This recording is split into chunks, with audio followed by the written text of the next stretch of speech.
Welcome to the Tech Egg. Don't get scrambled. Enjoy the video. In this video, I will show how to replace timing belt on Audi A4 updated. Begin by gathering tools, a new timing belt, tensioner, and the service manual for your engine. Disconnect the battery, raise the car, and remove accessories to access the timing cover.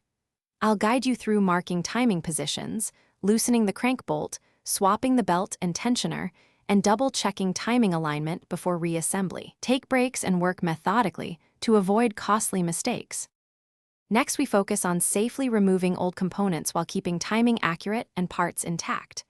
After setting the engine to top dead center, remove the timing cover and confirm all timing marks are visible.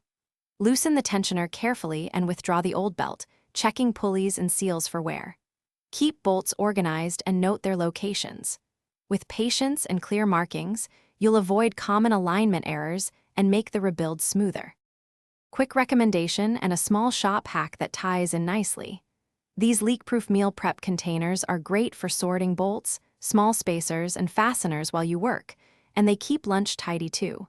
If you're finding this video helpful, please subscribe and like so I can make more useful guides.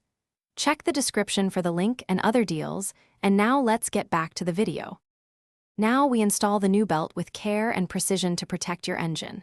Route the new belt over the cam and crank sprockets exactly as the manual shows, then fit the new tensioner and tighten bolts to the specified torque.